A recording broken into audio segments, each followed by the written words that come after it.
kabar pemirsa? Selamat datang kembali di Teras Kepatihan.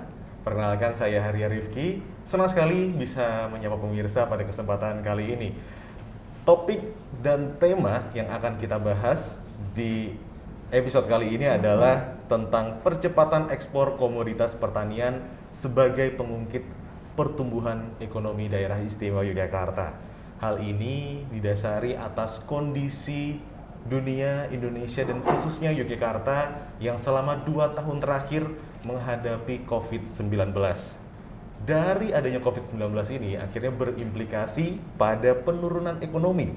Banyak hal, banyak usaha yang harus melakukan inovasi yang ada. Namun, dari kondisi yang ada, ternyata ada kabar baik dan kabar bahagia.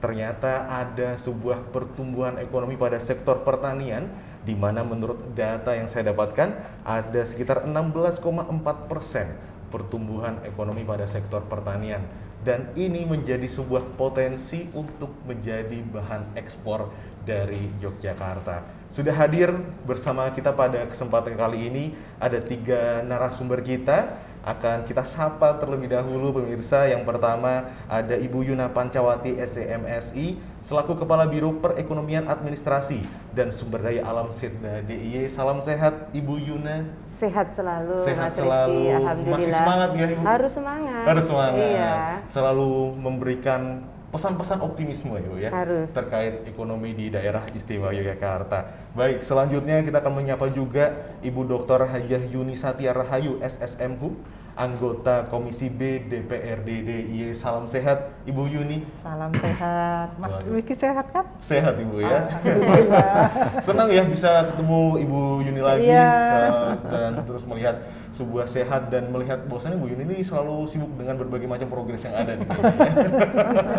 Baik, kita juga akan menyapa juga sudah hadir di antara kita ada Bapak Insinyur Sugeng Purwanto MMA selaku Kepala Dinas Pertanian dan Ketahanan Pangan Daerah Istimewa Yogyakarta. Salam sehat Bapak Sugeng Purwanto. Alhamdulillah Mas Rizky, Ya. Bu Yuni, Bu Yuna pada posisi sampai saat ini fit. Fit ya, selalu sehat. Alhamdulillah bisa bersilaturahmi, bisa bertemu kembali tentunya pada Insyaallah. kesempatan Teras Kepatihan kali ini. Baik, ini sangat menarik sekali ya bahwasannya COVID-19 yang ada, di mana banyak usaha-usaha yang mungkin mengalami penurunan, tapi ternyata ada data bahwasannya sektor pertanian ini mengalami peningkatan. Ini kan tentunya menjadi nilai dan pesan optimisme. Mungkin banyak masyarakat yang masih bingung ingin usaha apa, sepertinya ini pertanian menjadi suatu komoditi yang menarik untuk mungkin teman-teman ataupun mungkin masyarakat DIY untuk bisa masuk ke sektor pertanian. Saya ingin ke Bu Yuna terlebih dahulu nih Bu. Diawali tentang pembahasan kondisi secara umum tentang perekonomian DIY. Mungkin bisa dijelaskan Ibu secara singkat mungkin akibat pandemi dan peranan sektor pertanian yang ada ini seperti apa? Iya Mas Rifki, makasih. Iya. Tadi udah disampaikan sedikit sama Mas Rifki ya. Jadi kalau di daerah istimewa Yogyakarta ini memang menjadi salah satu dari 10 daerah di Indonesia yang mengalami pertumbuhan ekonominya positif begitu. Nah, di tengah masa pandemi ini ekonomi di DIY memang dilaporkan mampu tumbuh hingga 6,14% tadi disebutkan Mas Rizky pada kuartal pertama tahun 2021. Nah, semua komponen pengeluaran itu memang mengalami kontraksi pertumbuhan, di mana di tahun 2020 itu pertumbuhan ekonomi di DIY terkontraksi sebesar minus 2,7% year on year. Nah, turun signifikan dibandingkan dengan tahun 2019 yang tumbuh mencapai 6,6% year of year juga. Nah, Mas Rifki, sedikit mungkin saya juga menyampaikan konstruksi terkena dampak negatif tinggi dan terkontraksi hingga 2 digit ini minus 15,6%. Nah, hal ini karena memang pandemi COVID ya. Jadi pandemi COVID ini yang menjadi penyebab begitu ya. Beberapa proyek strategis pemerintah itu juga tertunda, kemudian diantaranya ada tol Jogja Solo, itu juga tol Jogja Bawen, dan juga kalau bandara iya tetap ya. Nah, kemudian juga ini Mas Rifki ada penurunan kinerja pariwisata ya Bu Yuni ya, di mana dari usaha akomodasi, makan, minum, kemudian dari dari sektor pendidikan, kampus-kampus ini kan juga sudah banyak sekali yang nggak melakukan pembelajaran mengajar. tatap muka, Betul. sehingga juga ada penurunan di akomodasi dan makan minum. Kemudian peranan sektor pertanian. Nah, sektor ini pertanian, sangat penting dalam perkembangan di DIY ini. Iya. Berdasarkan data indikator pertanian di DIY itu sektor pertanian berada pada posisi keempat. Nanti kalau salah saya sebutnya. Setelah sektor industri yang memberi sumbangsih besar pada pertumbuhan PDRB. Nah, hal ini menyebabkan ada pengaruh nilai tambah sektor pertanian terhadap total PDRB-nya, dan nilai tambah paling besar berasal dari tanaman pangan Tanaman pangan. yang mencapai 2,82% dan hortikultura itu mencapai 1,99%. Nah, ini kan menunjukkan bahwa meskipun banyak sektor itu terpuruk, tapi sektor pertanian itu gagah, Mas. Oh, malah ini jadi momentum Jelas. bangkitnya juga. Iya, pertanian gagah gitu di ya. tengah Oh, pandemi lah sebenarnya gitu. Iya toh, Pak? Insya Allah seperti itu. Insya Allah seperti itu. Tapi saya juga, yang Iya, Bu ini iya. mungkin Bu ya? Tanaman pangan tuh masuk apa saja Bu, di situ? Tanaman pangan apa Pak? Ada Pak Sugeng? padi, Nah, ya, palawija, ya. Oh iya. Tapi pastinya memang padi ya yang Padi, mendominasi karena apapun situasinya, ada gunung meletus, gempa bumi, ada COVID ya, yang lain boleh berhenti, tapi yang namanya urusan perut, makan itu kan nggak bisa. Makanya logis kalau pertanian ini kemudian ya memberikan sumbangan yang masih tumbuh positif, seperti itu. Sementara sektor lain kan terkontraksi, tapi kami kan justru tumbuh positif karena kebutuhan pangan kan nggak bisa Nggak bisa ditawar ya. Iya. Saya tuh sempat dapat sebuah istilah dari kata pertanian sih Bapak Ibu ya. Ya. Jadi kalau pertanian itu adalah pertahanan negara Indonesia. Tapi Ya. mungkin ini menjadi sebuah arti yang baru ya ketika di masa COVID sekarang pada terpuruk, tapi pertanian ini jadi Iya. sektor Ya, yang bisa betul. menyelamatkan hal itu sendiri. Ya. Nah, terkait dari kondisi yang ada, apakah ada kebijakan Ibu terkait dari peluang-peluang pertanian yang bertumbuh ataupun mungkin juga ketika apakah pertanian ini kemudian bisa dikembangkan lebih lagi Bu Ya, dari iya. kondisi yang ada ini? Jadi mungkin karena kami di biro ya memang merumuskan begitu, merumuskan arah-arah Sebagai perumus kebijakan ya. Jadi menurunnya kinerja pariwisata misalnya berdampak pada penurunan industri pengolahan yang didominasi oleh UMKM ya. Produk kerajinan, produk pendukung pariwisata, produk kuliner, dan juga sektor-sektor perdagangan lainnya gitu. Kemudian kinerja konstruksi juga masih tercatat terkontraksi pada triwulan 2020 kemarin. Kemudian selain dampak pandemi COVID-19 ini menyebabkan mundurnya beberapa proyek strategis ya, proyek strategis pemerintah. Nah, kemudian untuk mewujudkan harapan agar ekonomi di DIY pada triwulan 3 itu tumbuh lebih baik, perlu upaya peningkatan daya beli masyarakat. Perlu peningkatan daya beli ya, Bu. Kemudian hal yang dilakukan juga mempercepat realisasi. Kemarin kan ada bansos begitu ya. Kemudian ada jadub. Kemudian Jaminan hidup ada ya. BPNT gitu ya Pak ya. Iya. Kemudian ada PKH, program keluarga harapan itu, dan juga percepatan pemulihan ekonomi di sektor real gitu ya, yakni membuka sektor pariwisata secara bertahap gitu.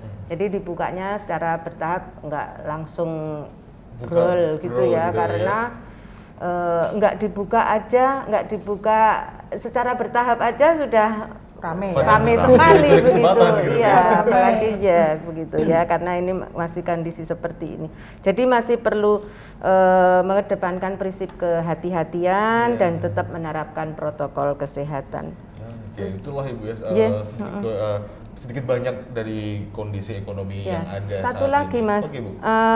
upaya percepatan ekspor. Wah, Nah, baik, itu Bu. komoditas pertanian sehingga nanti bisa menjadi pengungkit pertumbuhan ekonomi di DIY. Nah, itu yang ternyata utama. kita pun juga bisa mengekspor hasil pertanian kita Iya. juga Iya. ya. Luar biasa sekali, ternyata di luar negeri sana ada loh yang menunggu komoditas dari Yogyakarta. Oh, gitu. betul.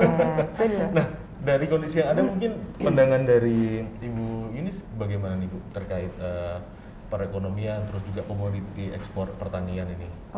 Kalau masalah ekspor pertanian di DIY ini sudah lama ya. Iya. Seperti ekspor tanaman salak. Tanaman salak. Salak pondoh itu Ya. kan sudah lama sebetulnya bisa diekspor sampai ke Eropa. Bahkan pada waktu itu para kelompok tani salak ini mulai mempersiapkan bagaimana menggunakan pupuk organik. Oke. Iya. Jadi pasar Eropa itu kan mau menerima hasil tanaman pertanian dari Indonesia asal menggunakan pupuk organik. Nah, kawan-kawan petani salak yang ada di Sleman pada waktu itu sudah mendiskusikan dan bagaimana nih caranya untuk kita biar pakai pupuk organik seperti itu. Memang nggak bisa 100% ya Pak ya, karena kita terbiasa dengan yang kimia itu tadi kan. Artinya memang perlu proses dan ada tahapan.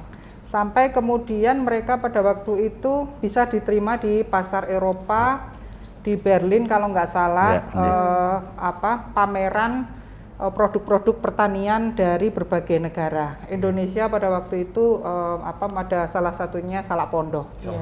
Ya, artinya masalah ekspor ini sebetulnya kita sudah melakukan itu, hanya menunggu mungkin produk-produk yang lain ya. Selain salak apalagi? Ini kan banyak ini. Banyak Ya potensi kan? ya, Bu, ya? Iya, banyak potensi pertanian ini. Apalagi ya dipegang Pak Sugeng, mudah-mudahan ini semakin moncer begitu kan hasil ekspor kita ini. Luar biasa ya. Jadi ada salak gitu ya. Tapi mungkin komoditi lain menunggu waktu ya. Semacam oke sekarang sedang berproses. Tadi seperti ada ternyata di Eropa harus menggunakan pupuk organik. Ternyata di Jogja sendiri petaninya juga merespon bagaimana nih untuk mendiskusikan hal tersebut.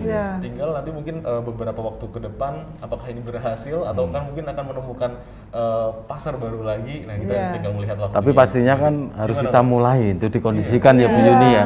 Karena memang kecenderungan pasar luar negeri ini sudah ke back to nature. Jadi ya produk-produk itu harus sehat gitu kan. Harus dilakukan secara alamiah dan organik ya Bu Yuni kira-kira seperti itu. Pertanian juga harus begitu kan. Betul, itu justru harus mulai lagi untuk menggunakan pupuk organik. Karena kan tanah kita ini sudah mulai sehat begitu, tidak seperti dulu. Kalau menggunakan organik kan artinya kita juga akan menggemburkan kembali tanah pertanian. Tanah pertanian kita ini. Wah, ini info yang sangat menarik sekali ya untuk pemirsa sekalian. Ini tentunya kondisi pertanian ini ternyata banyak sekali dibutuhkan menggunakan pupuk organik. Tapi dari data yang ada ini Pak Sugeng Pak Sugeng ya. Apakah ada kebijakan-kebijakan khusus nih Pak? Apakah petani-petani DIY ini harus bisa beralih ke organik ataukah mungkin bagaimana? Terima kasih. Jadi sebagaimana yang tadi sudah menjadi diskusi kita, tadi Bu Yuni menyampaikan bagaimana pasar luar negeri ini sudah mulai meminta produk-produk pertanian yang harus berbasis organik. Ya, memang kecenderungan ya pemakaian pupuk kimiawi atau anorganik yang terlalu masif dan dalam jangka waktu yang panjang, kemudian dosis yang tinggi, ini kecenderungannya kemudian merusak tekstur dan struktur tanah. Di samping juga musuh-musuh alami yang ada di dalam tanah atau jasad renik yang kemudian menggemburkan tanah itu ikut mati. Belum lagi kalau dengan pupuk anorganik ya, tentunya nanti mesti ada efek residu. Efek residu yang terserap oleh tanaman yang masuk ke buah ya. Nah kemudian kalau kemudian pupuk yang anorganik ini kemudian masa residunya panjang, kan bisa jadi itu dalam 1-2 bulan, 3 bulan, setahun ini pengaruhnya masih ada di dalam produk itu. Sehingga manakala kita konsumsi, ini tentunya akan menyebabkan penyakit yang degeneratif misalnya, penyakit yang tidak disadari itu munculnya pelan-pelan dalam jangka panjang. Makanya tidak menafikan sekarang anak-anak kita ya, Bu Yuna, Bu Yuni itu masih kecil, itu sudah kena penyakit degeneratif. Karena pola makan yang keliru, kemudian makanannya sendiri yang memang tidak sehat. Nah, yang dihentikan Bu Yuni tadi betul, pasar luar negeri ini sekarang sudah mulai menolak yang hasil-hasil produk yang yang dengan kimiawi, kan seperti itu. Telur misalnya, telur itu sekarang harus telur yang dari ayam yang tidak dipelihara dengan model baterai, tapi model ayam free range ya, ayam bahagia. Ayam yang bahagia. Yang dibebaskan itu ternyata dengan kebahagiaannya si ayam itu menumbuhkan ya kandungan omega 3 di dalam telurnya itu lebih tinggi. Ada pengaruh jadi. Ya, luar negeri sudah nggak mau ayam baterai itu sekarang udah nggak mau karena tidak ada peri kehewanan mungkin gitu ya. Ini yang kemudian harus mau tidak mau, suka tidak suka, karena kita kan harus bicara market driven ya Ibu. Kalau dulu kan kita pokoknya memproduksi, soal pasar nggak tahu, gitu kan. Tapi sekarang nggak boleh begitu. Apa sih yang menjadi permintaan pasar? Itu yang harus kita produk.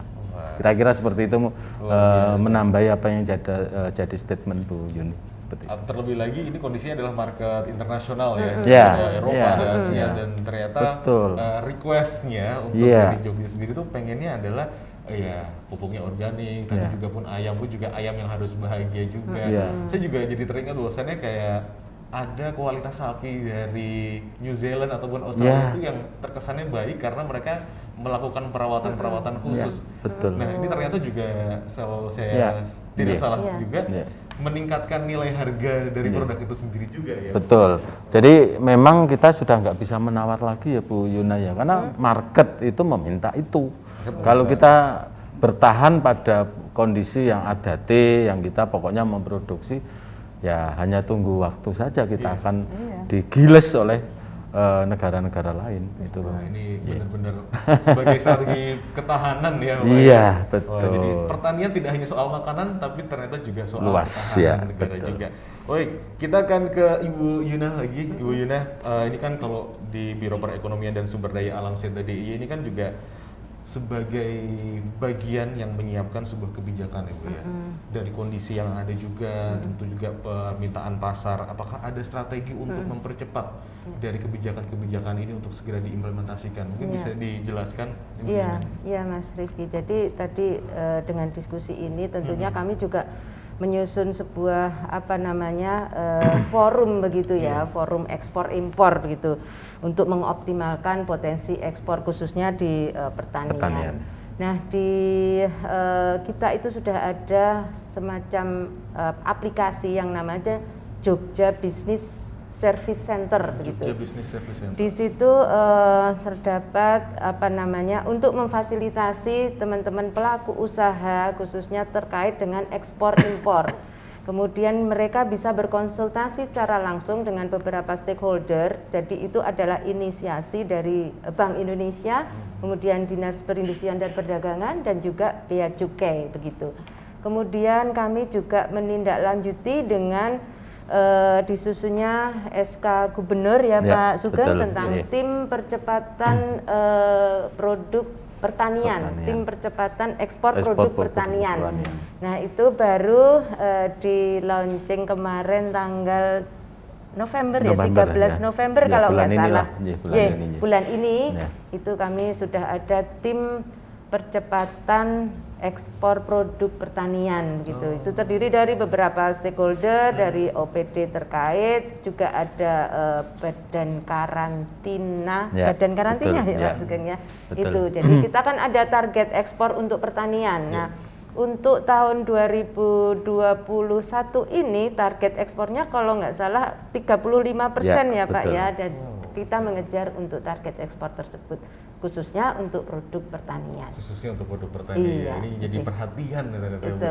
Dan ibaratnya mungkin ini sebagai upaya untuk memanfaatkan momen ini juga ya. Betul Karena sampai kita terlepas dari momen-momentum seperti ini, karena kan setidaknya nanti tahun kedepannya kita bisa menikmati hasil dari Iya. usaha apa yang kita lakukan dari sekarang. Kan Iya, tadi ada salak, pondok, kemudian produknya juga ada cengkeh, cengkeh, kemudian ada kemudian coklat, kemudian gula semut. gula semut itu yang ada di Iya, di Kulon Kabupaten Progo. Kulon Progo itu ya Bu Iya. Yuni ya.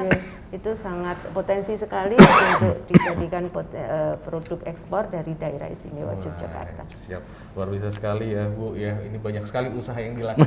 Ini membantu masyarakat-masyarakat yang melakukan usaha juga supaya ya marketnya tidak hanya di Indonesia tapi bisa keluar. Iya. Nah ini kan tentunya sebuah langkah dan strategi yang sangat bagus untuk mempercepat ekspor kita nih, Bu Yuni. Kalau misalnya dari legislatif sendiri nih Bu, bagaimana sih Bu menanggapi dari program-program dan strategi percepatan ini? Kita sebetulnya belum belum bertemu dengan tim percepatan ekspor pertanian hasil Iya. pertanian tadi, karena juga baru Masih baru. dibentuk begitu. Masih kinyis-kinyis. Masih kinis-kinis. Fresh Kita- banget Bu ya? Iya. Artinya kita belum membicarakan bersama Ya. produk ekspor apa ini yang menjadi sasaran pertama kita. Iya. Misalnya selain salak ataupun gula semut begitu Iya. ya. Banyak. Beberapa waktu yang lalu misalnya gula semut ini sangat booming di Kulon Progo begitu ya. Untuk bisa masuk ke hotel-hotel yang ada di bukan hanya di Jogja tapi Ya, juga di betul. Indonesia. Nah, hanya perkembangannya seperti apa ini yang kemarin sepertinya gencar sekali terus kita belum melihat lagi apa ini sudah berhenti atau Iya. mandek atau sebetulnya malah semakin gencar Betul. begitu. Kita belum mendengar produk-produk yang akan diekspor. Hanya memang mendengar bahwa Kulon Progo itu loh menghasilkan banyak gula semut. Iya. Tetapi misalnya beberapa waktu yang lalu saya ketemu dengan para petani, penderesnya penderesnya itu ternyata usianya sudah 50 tahun. Wah. Sudah sepuh ya. Sudah Artinya sepuh. iya, kelompok tani itu juga usianya sudah 50-an, ketuanya begitu ya, penderesnya itu sudah usia 50-an dan hanya 2 orang di satu kelompok itu. Sementara ini pohonnya ini juga Ya. sudah tinggi-tinggi. Ya. Sehingga mungkin ini menjadi satu tantangan ya, bagaimana ini kita mensikapi dengan yang sumber dayanya itu sudah tua, kemudian pohonnya juga sudah tua. Ini apa yang dilakukan ke depan? SDM dan SDA-nya terus. Iya, SDM SDM dan SDA-nya. SDA-nya. Nah, kita tentu berharap dari Dinas Pertanian ini loh yang kita perlukan Bu, begitu. Kita kan dari DPR ini hanya ngetok anggarannya saja. Pak Sugeng mintanya berapa, begitu kan. Enak toh kami tinggal nyuwun gitu. Pas ketemu juga nih ya, Pak. Mintanya berapa, begitu. Atau misalnya kita ini memang sudah bisa bersuasembada beras misalnya. Iya. Tadi dikatakan di antara orang pandemi ini ternyata produk berasnya meningkat seperti itu. Nah, apakah kita memang sudah siap? Apalagi kalau mengingat kalau mau ekspor beras misalnya, nanti ditanya lagi ini organik apa organik begitu. Pasar luar negeri kan selalu menanyakan seperti itu. Kalau dia bukan organik, mereka pasti nggak akan terima. Itu standar internasional sekarang kayaknya yang diterapkan di mana-mana. Pameran hasil pertanian yang setiap tahun dilakukan di Berlin itu semuanya sudah organik begitu. Kita ini kenapa sih masih bertahan dengan yang anorganik itu tadi? Itulah yang menjadi fokus dari Betul. teman-teman di legislatif ini sendiri Iya. ya Bu ya. Pak Sugeng minta berapa sih? Gitu. Alhamdulillah ini Supaya ini akhirnya bisa bersih. ini karena Mas Rizky dan Bu Yuna saya jadi ditawarin ini sama. Jadi momentum yang pas juga ya, Iya. Pak. Iya, betul. Jadi bisa saling memberikan informasi Iya, dari iya, setiap iya. badan dan organisasi yang ada, dan ini kayak jadinya semacam ya memiliki kepemahaman yang sama. Iya. Jadi intinya ingin memberikan niatan yang baik untuk Betul. masyarakat, bahwasannya pertanian ini menjadi sebuah Iya. potensi yang baik loh. Iya, Tapi betul. ternyata memang perlu nih, apakah kita sudah siap di lokal? Ini juga menarik juga nih, Bu. Iya. Ya, ini bisa menjadi Betul. closing statement Iya, Bapak iya. Ibu juga di kesempatan kali ini Iya. tentang mungkin harapan kedepannya nih, Iya. Bu Yuni dan Bu Yuna dan Mas Sugeng Ya. tentang kondisi pangan serta juga mungkin peluang ekspor ke depannya. Mungkin dari Bu Yuna terlebih dahulu. Oh iya, Iya. ya, makasih ya Mas Rifki. Jadi ini tadi juga sudah disampaikan, ini saat atau momen yang tepat ya Iya. untuk meningkatkan sektor agro itu bangkit kembali begitu ya, dengan memanfaatkan terbukanya peluang dalam mengakselerasi pertumbuhannya dan juga upaya percepatan sektor komoditas pertanian ini sehingga nantinya mungkin bisa menjadi pengungkit pertumbuhan perekonomian di daerah istimewa Yogyakarta. Nah, yang paling utama lagi juga sinergitas antar lintas OPD juga dengan pemangku kepentingan baik itu eksekutif, legislatif maupun juga Pak dari pelaku usaha begitu ya, sehingga nanti program-programnya itu keberhasilan dari program itu terlihat nyata gitu untuk percepatan ekspor komoditas pertanian. Luar biasa ya, sinergitas dan kolaborasi antar organisasi dan stakeholder yang ada. Baik, kalau dari Bu Yuni nih Bu, bagaimana nih Bu? Kalau dari kami ini menunggu ini tim percepatan ekspor pertanian, hasil pertanian ini seperti apa. Karena jangan kemudian dibentuk dan setelah itu tidak melakukan apa-apa. Siap. Yang jelas kami sangat berharap begitu ya. Kita bisa mengekspor hasil pertanian kita begitu. Salak itu sebetulnya sangat digemari banyak orang. Begitu ya, tapi kan ada masa misalnya tidak musim salak itu juga menjadi permasalahan begitu. Nah, kemudian apalagi setelah salak, apakah misalnya memang gula semut gitu tadi, coklat apakah gitu. Coklat misalnya, apalagi kita pengen karena DIY ini kan sebetulnya ya pertanian, ya kota pendidikan, ya banyak lagi begitu kan. Artinya kita menunggu apa yang akan ditawarkan oleh eksekutif berkaitan dengan tim percepatan ekspor untuk hasil pertanian ini. Kami siap nanti berdiskusi dengan Bu Yuna, Pak Sugeng, apa yang akan dilakukan tim ini ke depannya.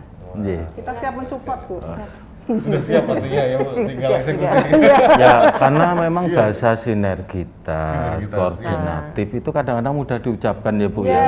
Tapi justru komitmen seperti inilah yang menurut saya ini nanti akan clear. Program secara strategik ada di Bu Yuna, program secara teknokratis ada di Bapeda, teknis ada di kami. Tapi pemegang hak budgeternya kan beliau. Jadi apapun program kami, sebagus apapun kalau tidak support dari legislatif Bu Yuni, ini kan juga susah. Makanya ini angin segar. Moga-moga forum ini kemudian menjadikan tindak lanjut ya Ibu ya. Yang pada dasarnya sebenarnya begini, Mas Rifki ya. Kalau bicara ekspor sebenarnya tadi sudah disampaikan, kami itu sudah rutin. Bahkan Pak Menteri ya di tahun ini melalui proklamasi kemerdekaan Indonesia 17 Agustus kemarin kan mencanangkan merdeka ekspor. Pada hari itu semua kabupaten di seluruh Indonesia kan harus mengekspor komoditas penting mereka ya. Dan ada dawuh lagi, setelah itu dilakukan nanti diharapkan ekspor ini menjadi 3 kali. Artinya bisa 3 kali lipat secara volume atau dalam 1 tahun 3 kali. Ini monggo penerjemahnya. Jadi memang itu yang kemudian kami tangkap dan pastinya kami juga salut dengan Pak Menteri ya yang sekarang ini berani mengatakan kita ini daerah agraris, kita ini negara agraris di tropik lagi di daerah tropis lagi. Ya kenapa produk pertanian harus impor, padahal kan kita punya potensi yang luar biasa. Ini yang kemudian yang tadi Bu Yuna menyampaikan secara cepat DIY menangkap situasi ini, kemudian segera membentuk tim percepatan. Dan kami juga siap untuk nanti dievaluasi oleh Bu Yuni ya. Kira-kira tim ini dibentuk toh apa benar-benar nanti akan dijalankan ya. Jadi kalau bicara komoditas ekspor yang rutin memang salak pondok, kemudian ada gula semut, kemudian ada cengkeh, kemudian ada kakao, kemudian tadi beberapa minyak atsiri. Ya, cuman permasalahannya memang Jangan sampai kemudian yang ada ini stagnan. Ya volumenya ya segitu-gitu aja. Pasarnya juga cuman itu-itu. Padahal kan kita tahu Jogja International Airport itu kan sudah dibuka untuk direct flight. Nah ini kan momen yang penting, memanfaatkan kargo yang ada di sana. Ini kan bagian yang penting ya Bu Yuna ya. Supaya pesawat yang terbang ke sini pulangnya nanti kita bebani dengan salak, kita titipin gula semut, kita titipin cabai kering. Ya kalau di Indonesia, di Jawa, di Jogja namanya makan gorengan, tempe itu kan cabenya mesti cabai segar. Tapi luar negeri kan jarang yang nyeplos cabai. Tapi dia pakai cabai kering. Nah, ini sebenarnya potensi. Dan beberapa waktu yang lalu kan kita juga mendapatkan kondisi ya Bu Yuni ya, Bu Yuna, over supply terkait dengan beberapa produk itu.